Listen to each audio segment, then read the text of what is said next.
Amara adjusted the strap of the worn-out grocery bag digging into her shoulder.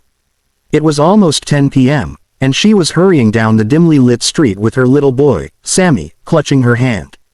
The night air was cool, heavy with the scent of rain, and all she wanted was to get her son safely inside their tiny rented home. But then she saw him. A man sat slumped against the curb near the alley, his expensive suit ruined, one sleeve torn, and his hand bleeding steadily onto the pavement. His watch alone looked worth more than everything Amara owned, yet he was alone, no bodyguards, no driver, no car. Her instincts screamed keep walking. This was the kind of trouble a single mom like her couldn't afford. But when Sammy tugged her hand and whispered, "Mama, he's hurt," she stopped. She crouched beside him. "Sir, do you need help?" The man lifted his head, and for a moment, Amara forgot to breathe.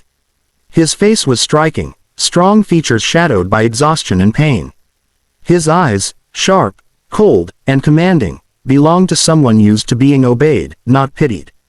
Yet right now, he looked breakable. "It's nothing," he muttered, his voice rough. "I'll handle it." Amara frowned. His attempt at tying a bandage with his tie was pitiful, blood still seeped through. She glanced at Sammy, who was watching with wide, worried eyes.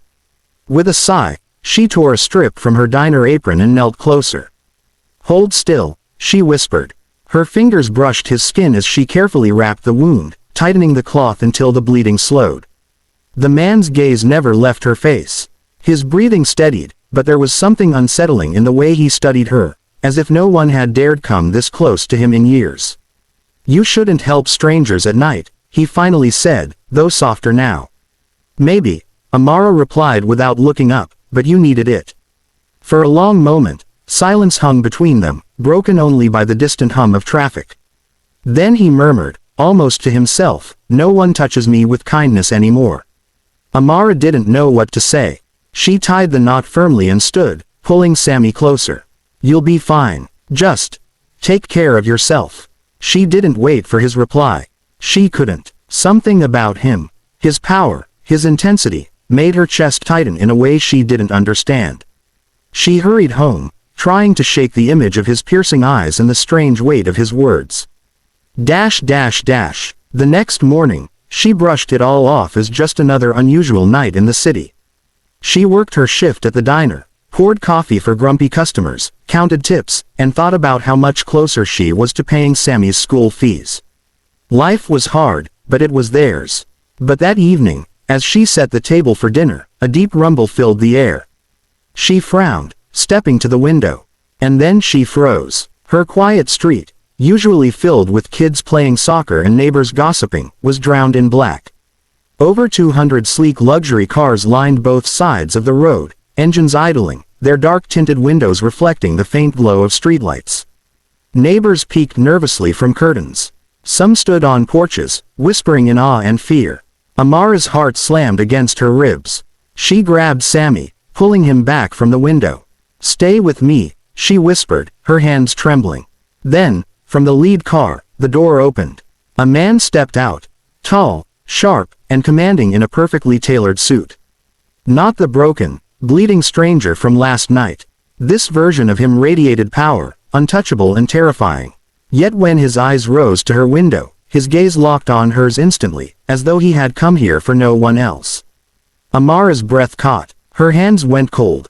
The billionaire's shoes clicked sharply against the cracked pavement as he crossed the street, the fleet of black cars and suited men forming a wall of silent intimidation behind him.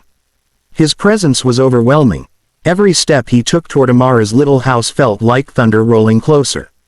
Amara's breath hitched. Sammy clutched her leg, peeking from behind her, his eyes wide. "Why is he here, Mama?" he whispered. She didn't answer. She couldn't. Her throat was dry, her heart pounding as the man from last night climbed her porch steps as if he already owned the ground she stood on. "You," she managed to say, her voice trembling, "why are you here? What is all this?" His lips curved slightly, not in kindness, but in something unreadable, a mix of danger, certainty, and relief. "You saved me," he said. "I don't take debts lightly." Her hands shook. "That was nothing. I just wrapped your hand.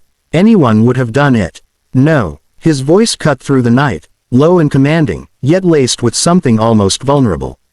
No one helps me. They fear me. They want my name, my money, my power. But you, he stepped closer, lowering his tone until it was meant only for her. You saw me as a man, not as a billionaire. Amara's chest tightened. She wanted to back away, but his eyes pinned her in place. Behind him, her neighbors whispered in awe and fear. Phones flashed from windows as people tried to capture the impossible scene, an army of luxury cars surrounding a poor woman's tiny house. Her son clung tighter. Mama, I'm scared. The billionaire's gaze flickered to the boy, softening for only a heartbeat before his expression hardened again. He straightened, his voice carrying the weight of command. You and your son are coming with me. From this moment on, you're under my protection. The words hit her like a storm. Protection. From what? Or, from whom? I can't just leave, she whispered, shaking her head. This is my home, my life. His hand rose, the same hand she had bandaged. Slowly, he unraveled the strip of cloth she had tied around it the night before. The blood-stained fabric fell to her porch floor. You already tied yourself to me, he said softly, his eyes burning into hers. That night wasn't chance, it was the beginning.